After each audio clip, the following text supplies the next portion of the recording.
आप में से कई सारे ऐसे स्टूडेंट्स होंगे जिनका यहाँ पे प्री बोर्ड्स के अंदर एक अच्छा स्कोर नहीं बना होगा। साथ ही साथ जो जेईई मेंस का फर्स्ट अटेम्प्ट हमारा अभी कंप्लीट हुआ उसके अंदर भी शायद जो है इतना अच्छा स्कोर यहाँ पे नहीं बन रहा है। लेकिन अगर आप जो है यहाँ पे बाउंस बैक करना चाहते हो और बोर्ड्स के अंदर जो है 90% के ऊपर निकालना चाहते हो, साथ ही साथ जो है मेंस के अंदर जो है 180 प्लस निकालना चाहते हो, तो ये वीडियो आपके लिए रहने वाला है। क्योंकि अब जो हमारे पास यहाँ पे 2 महीने है उसके अंदर हर एक दिन आपको यहाँ पे किस तरीके से वर्क करना है वो चीज हम इस वीडियो में डिस्कस करने वाले, जिससे कि आपका बोर्ड्स के अंदर भी एक अच्छे परसेंटेज बन जाए, साथ ही साथ जो है मेंस के अंदर भी यहाँ पे जो है आपका एक अच्छा स्कोर निकल जाए। तो वीडियो को लाइक जरूर करिएगा क्योंकि काफी ज्यादा रिसर्च करके जो है ये कंटेंट हम आपके लिए लेके आए हैं।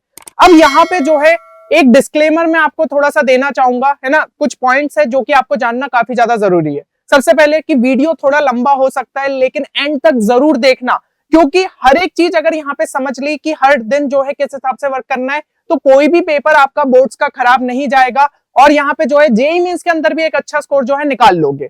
दूसरी चीज यहाँ पे ये है कि ड्रॉपर्स के लिए जो है ये चीज यूजफुल नहीं रहने वाली। मैं नहीं चाहता कि आप फालतू में जो है इस वीडियो को यहाँ पे देखो, तो आप लीव कर सकते हो इस वीडियो को, लेकिन कमेंट सेक्शन के अंदर आप ये चीज जरूर मेंशन कर देना ड्रॉपर स्ट्रेटजी, क्योंकि इससे हमें समझ में आएगा कि क्या आपको जेईई मेंस के लिए यहाँ पे ड्रॉपर की स्ट्रेटजी चाहिए, क्योंकि आपका बोर्ड्स तो होने नहीं वाला है। तो अगर ज्यादा कमेंट्स हमें ऐसे दिखेंगे तो एक एक्सक्लूसिव वीडियो आपके लिए जो है हम यहाँ पे लेके आएंगे।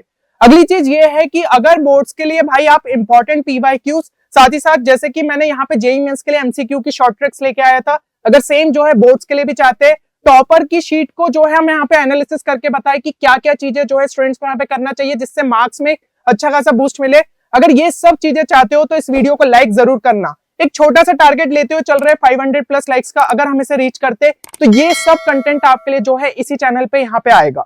अगली चीज यहाँ पे मैं बता दूं कि यहाँ पे जो है कई सारे स्टूडेंट्स या फिर पेरेंट्स के भी मन में ये रहता है कि हमारे बेटे या फिर बेटी का जो है 95% के ऊपर जो है बोर्ड्स के अंदर बने, लेकिन एक प्रैक्टिकल चीज जो है सोच के देखो, बोर्ड्स के परसेंटेज कहीं भी यूज नहीं होते। हाँ, आप हायर स्टडीज के लिए जा रहे हो तो थोड़ा बहुत ये रहता है कि 90% भी आ जाए तो कहीं ना कहीं आपको यहाँ पे फायदेमंद रहता है, तो 90% भी आपके लिए यहाँ पे सफिशिएंट है। आप यहाँ पे जो है इतना ज्यादा के बारे में मत सोचो, क्योंकि वो स्कोर लाने के लिए कई पहले से जो है हमें यहाँ पे पढ़ना रहता है।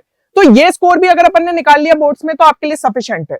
तो अब यहाँ पे जो हमारे लिए चीज मैटर करेगी वो कॉलेज है, इसलिए हमें जो है पढ़ना भी इस हिसाब से ही पड़ेगा। अब सबसे पहले तो यहाँ पे जो है शुरू में आपको पूरा फोकस बोर्ड्स पे ही करना पड़ेगा, क्योंकि बोर्ड्स के अंदर अगर एक अच्छा परसेंटेज निकालना है तो भाई सारे पेपर्स अपने अच्छे जाने चाहिए। ये नहीं कि एक पेपर अच्छा चला गया तो हमारे जो है अच्छे परसेंटेज बन जाएंगे, सबका मिला के ही जो है बोर्ड्स का परसेंटेज यहाँ पे दिखेगा।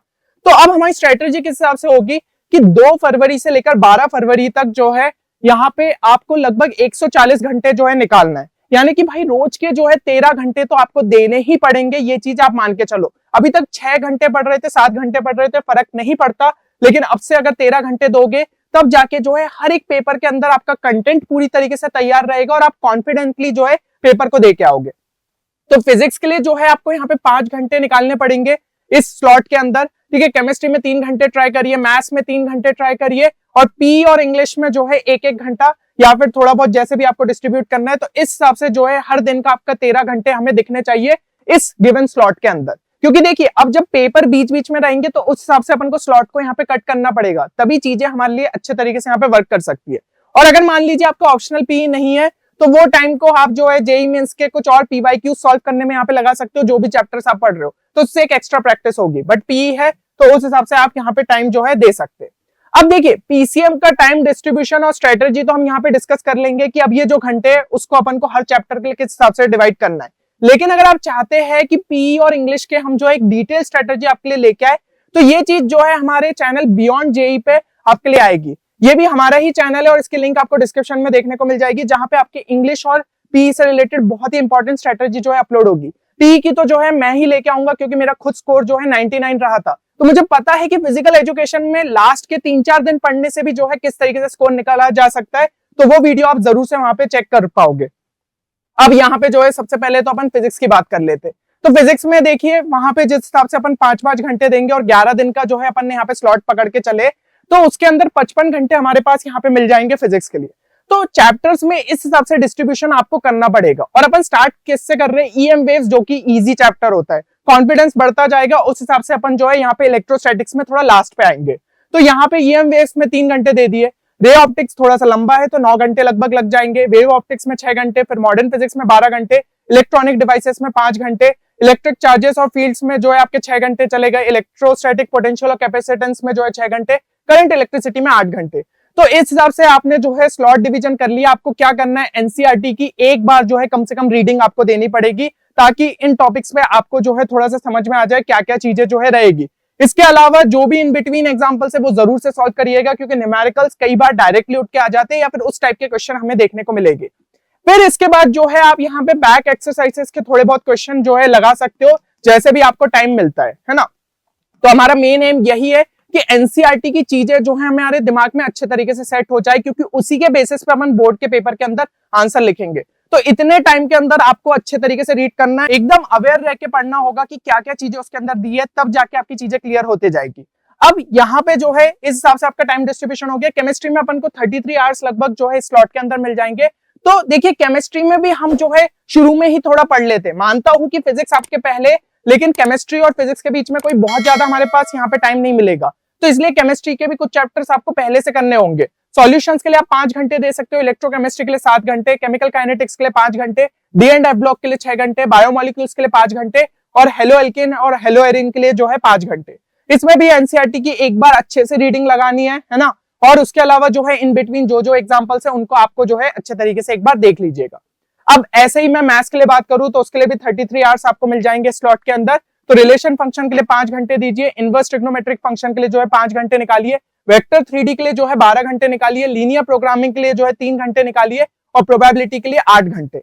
तो ये अपनी कहानी कब तक की हो जाएगी, 12 फरवरी तक जो है अपने को ये कहानी यहाँ पे लेते हुए चलनी है। इसमें भी आप एनसीईआरटी को एक बार अच्छे से देखिए और इन बिटवीन एग्जांपल्स लगा सकते हो, प्लस आरडी शर्मा के जो है सॉल्व्ड एग्जांपल भी आप यहाँ पे देख सकते हैं, है ना, क्योंकि मैथ्स के अंदर जो है ये बुक भी आपको हेल्प करती है थोड़ा अप्रोच को अच्छे से जानने के लिए। बाकी एनसीईआरटी के जो एग्जांपल्स है उससे भी आपको चीजें जो है यहाँ पे क्लियर होती जाएगी। अब जो है 13 फरवरी से लेकर 15 फरवरी की बात करते हैं तो यहाँ पे लगभग जो है 40 घंटे मिलेंगे, 12 से 13 घंटे अगर आप जो है डेली के यहाँ पे निकालते हो। अब इसमें जो है आप पी के लिए जो है 9 घंटे निकालिए, क्योंकि पी का जो पेपर है वो आपका सबसे पहले यहाँ पे रहेगा। बाकी फिजिक्स के लिए जो है 3 घंटे आप रोज के यहाँ पे दे सकते हो, तो मतलब फिजिक्स के आपके जो है 9 घंटे यहाँ पे निकल आएंगे। तो उसके अंदर मैग्नेटिक इफेक्ट ऑफ करंट और मैग्नेटिज्म जो चैप्टर है उनको यहाँ पे निपटा सकते हो।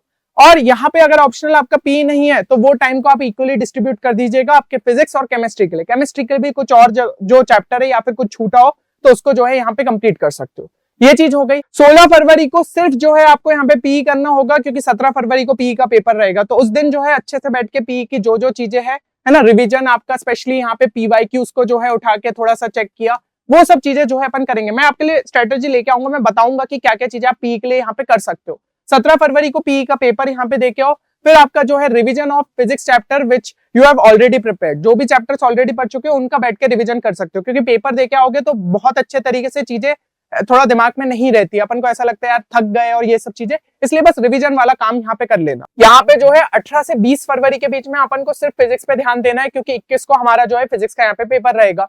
तो 18 से 20 के बीच में आपको लगभग जो है 39 आवर्स मिलते हैं, अगर हम 13 घंटे रोज यहाँ पे डेडिकेट कर रहे हैं। तो इसके अंदर इलेक्ट्रोमैग्नेटिक इंडक्शन और अल्टरनेटिंग करंट के लिए 12 घंटे जो है अपन डेडिकेट कर देंगे। अब जो बचा हुआ टाइम है उसके अंदर न्यूमेरिकल्स हो गए, आपके डेरिवेशन हो गए, पीवाईक्यूज हो गए, सैंपल पेपर हो गए, उसके लिए 27 घंटे का टाइम लगभग रहेगा हमारे पास। तो इसके अंदर ये चीजों पे अपन को वर्क करना रहेगा, क्योंकि डेरिवेशंस बहुत ज्यादा इंपॉर्टेंट है बोर्ड के पेपर के लिए, है ना। और आप चाहते हैं कि इंपॉर्टेंट डेरिवेशंस की पीडीएफ जो है इस चैनल पे अपलोड करना है, तो वो सब चीजें भी हम आपके लिए जरूर से यहाँ पे लेके आएंगे। तो बस आपको जो है यहाँ पे टाइम स्लॉट अपने लिए यहाँ पे अच्छे तरीके से समझ लेना है और उस हिसाब से वर्क करना है। सारी चीजें हमने यहाँ पे आपके लिए जो है डिजाइन कर दिया कि किस हिसाब से आप स्लॉट दे सकते हो। इसके हिसाब से चलोगे तो कुछ भी सिलेबस में छूटेगा नहीं और आप जो है एक अच्छा स्कोर यहाँ पे निकाल सकते हो। अब यहाँ पे बात कर लेते हैं 22 से 26 फरवरी के बीच में अपन को केमिस्ट्री पे ही पूरा फोकस कर लेंगे, क्योंकि 27 के बीच को जो है आपका यहाँ पे केमिस्ट्री का पेपर रहेगा। तो लगभग जो है 52 आवर्स अपन को यहाँ पे मिल जाते हैं, तो उसके अंदर हम जो है केमिस्ट्री में यहाँ पे फोकस कर सकते हैं, है ना। एल्कोहल, फिनॉल, ईथर के लिए 7 घंटे दे दिए, एल्डिहाइड, कीटोन और कार्बोक्सिलिक के लिए 9 घंटे दे दिए, एमाइंस के लिए जो है यहाँ पे 7 घंटे दे दिए, कोऑर्डिनेशन कंपाउंड के लिए 9 घंटे दे दिए। फिर भी जो ये 52 आवर्स है उसमें से हमारे पास 20 घंटे बचेंगे। उसके अंदर क्या करना है, फिर से पीवाईक्यूज यहाँ पे जो है अच्छे तरीके से देखना है। पिछले कम से कम 3 साल के तो ट्राई करना है हर सब्जेक्ट के लिए कि देखना ही देखना है। उसके अलावा जो अभी सैंपल पेपर ऑफिशियली रिलीज हुआ है सीबीएसई के द्वारा, उस पर भी नजर मार ली, ताकि मार्किंग स्कीम जो है वो आपको यहाँ पे अच्छे तरीके से क्लियर हो जाए। तो ये हमारा यहाँ पे टारगेट रहेगा। अब 28 से 2 मार्च के बीच में बात कर लेते हैं, तो भाई मैथ्स को सबसे ज्यादा टाइम देना, और इंग्लिश के लिए भी थोड़ा सा टाइम अपन दे देंगे, क्योंकि इंग्लिश का पेपर जो है मैथ्स के जस्ट बाद यहाँ पे रहेगा, तो बहुत ज्यादा हमें टाइम नहीं मिलेगा। तो मैथ्स में जो आप यहाँ पे टाइम दोगे, मतलब कि 8 into 3 है ना, 3 दिन अगर दोगे तो 24 घंटे यहाँ पे दे दोगे, और 3 से 7 मार्च में सिर्फ मैथ्स पे ही फोकस करेंगे, तो लगभग 65 घंटे, मतलब 89 आवर्स जो है मैथ्स के लिए अपन को इस स्लॉट के अंदर यहाँ पे निकालना है। तो इन 89 आवर्स में हम क्या करेंगे, मैट्रिसेस और डिटर्मिनेंट्स के लिए जो है 12 घंटे का टाइम कम से कम देना है आपको, कंटिन्यूटी डिफरेंशियबिलिटी के लिए 10 घंटे का टाइम देना है, एप्लीकेशन ऑफ डेरिवेटिव्स के लिए 8 घंटे का देना है, क्योंकि कई सारा पोर्शन जो है अब हट चुका है, तो उतना लंबा नहीं बचा है चैप्टर, है ना, टेंजेंट नॉर्मल पूरी तरीके से रिमूव हो चुका है। इंटीग्रल्स और एरिया अंडर द कर्व के लिए 18 घंटे देने, क्योंकि इसमें डेफिनेट भी आपका आ जाता है, इनडेफिनेट भी आ जाता है, तो थोड़ा सा टाइम टेकिंग हो जाएगा। और डिफरेंशियल इक्वेशन के लिए लगभग 8 घंटे आपको लगेंगे। और मेजरली जो मैथ्स में हमारा फोकस यहाँ पे रहेगा वो प्रॉब्लम सॉल्विंग पे ही रहेगा, क्योंकि फॉर्मूले से एक बार क्लियर हो गए तो ज्यादा से ज्यादा यहाँ पे प्रॉब्लम सॉल्विंग करनी है, एग्जांपल्स को देखेंगे और जो है टाइम बचे हुए में अपन प्रॉब्लम्स ज्यादा से ज्यादा जो है सॉल्व करते जाएंगे। तो मैथ्स में जितना पेन चलाओगे उतनी ज्यादा प्रैक्टिस होगी, और पेपर लंबा रहता है तो आपको प्रैक्टिस की आदत तो यहाँ पे करनी ही पड़ेगी। इसके अंदर भी जो है पीवाईक्यूज देख लिए, फिर सैंपल पेपर के लिए जो है अपन एक अच्छा खासा टाइम रख रहे हैं, क्योंकि मैथ्स में आपको प्रैक्टिस ज्यादा करनी पड़ेगी, तो टाइम अपन को जो है एक अच्छा खासा यहाँ पे अपने लिए बचा के रखना पड़ेगा। और यहाँ पे जो है फिर 8 मार्च को आप मैथ्स का पेपर देके आओगे, उसके बाद इंग्लिश के लिए जो है आपने टाइम डेडिकेट किया, फिर 9 और 10 को जो है इंग्लिश के लिए पूरा टाइम देंगे, और इस हिसाब से जो है अपना बोर्ड्स का टाइम जो है कंप्लीट होगा, है ना। अब हमारे पास जो टाइम बचता है उसमें हमें जेईई मेंस के सेकंड अटेम्प्ट के लिए फोकस करना होगा। लेकिन अब आपको ऐसा लग रहा होगा कि भाई जेईई मेंस के सेकंड अटेम्प्ट के लिए तो मुश्किल से 20 दिन का यहाँ पे टाइम बचेगा, क्योंकि अप्रैल में आपके पेपर स्टार्ट हो जाएंगे, तो क्या इसके अंदर जो है स्कोर लाया जा सकता है? क्योंकि हमने तो जो है जेईई मेंस के लेवल की प्रिपरेशन ही नहीं करी, यहीं पे तो गलती खा रहे हो आप। यहाँ पे देखिए, आपने जो है अनजाने में ही सही, लेकिन बोर्ड्स की प्रिपरेशन के साथ जेईई मेंस की भी प्रिपरेशन कर ली।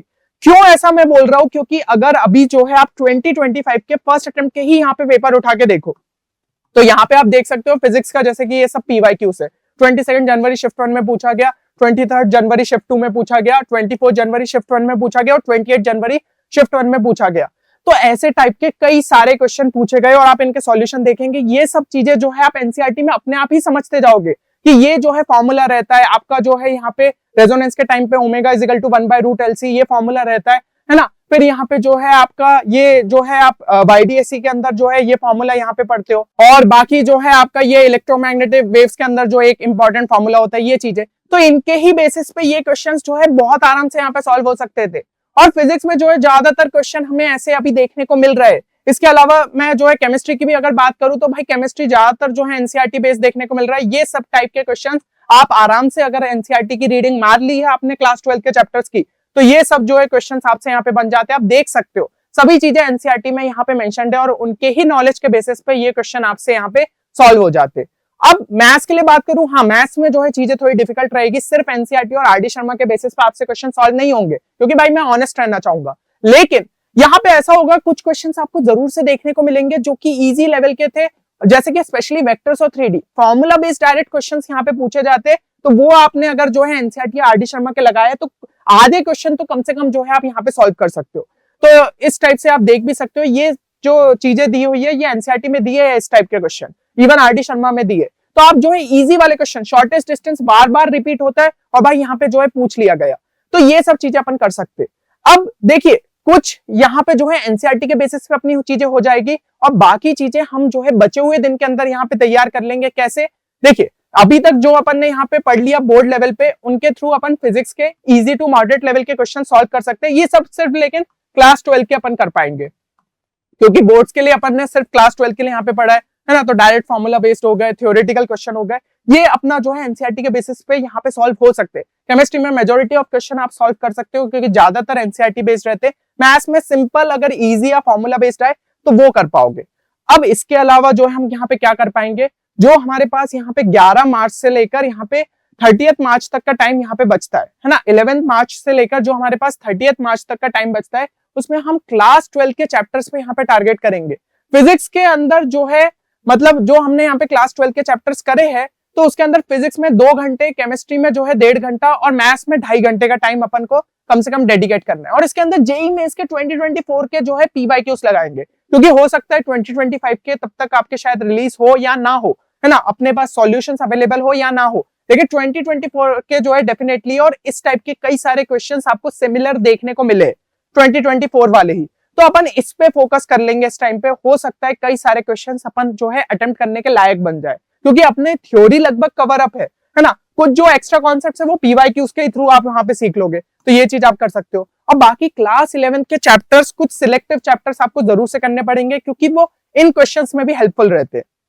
तो उसके लिए जो चैप्टर्स है उनके लिए फिजिक्स के लिए 2 घंटे दे दिए, केमिस्ट्री के लिए 2.5 घंटे निकालो, और मैथ्स के लिए जो है 2 घंटे आपको कम से कम यहाँ पे निकालने पड़ेंगे। अब वो कौन से सिलेक्टिव चैप्टर्स है, तो ये लिस्ट आप सभी के सामने। यूनिट एंड डायमेंशन हो गया, क्योंकि बेसिक सा चैप्टर और कई जगह यूज हो जाता है। काइनेमेटिक्स हो गया, एनएलएम डब्ल्यूपी यानी कि वर्क पावर एनर्जी और न्यूटन्स लॉ ऑफ मोशन हो गया, ग्रेविटेशन हो गया, nomenclature, isomerism, GOC, periodicity, chemical bonding, mole concept, है ना। मैथ्स के अंदर सेट्स एंड रिलेशन हो गया, आपका स्टैटिस्टिक्स हो गया, सीक्वेंस एंड सीरीज हो गया, quadratic equation, straight line, basic trigonometric की जो आपकी आइडेंटिटीज होती है। तो इसमें से जो येलो मार्क्ड वाले चैप्टर है ना, उनमें तो आपको जो है क्वेश्चंस भी इस टाइप के रहते हैं कि इजी रहते हैं और आप सॉल्व कर सकते हो, तो वो सबके कम से कम जो है पीवाईक्यूज भी आप करके जाओ साथ ही साथ।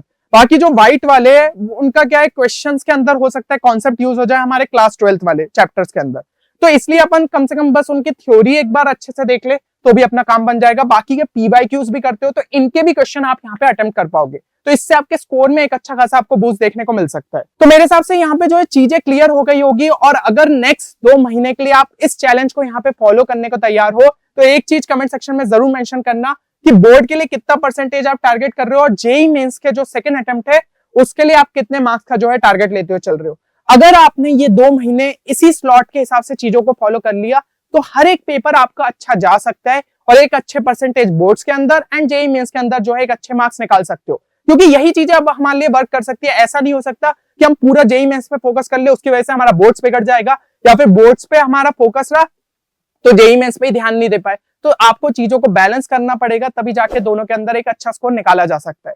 तो उम्मीद करता हूँ वीडियो आप सभी के लिए बेनिफिशियल साबित होगा। मिलते हैं नेक्स्ट वीडियो में, तब तक के लिए take care and good bye.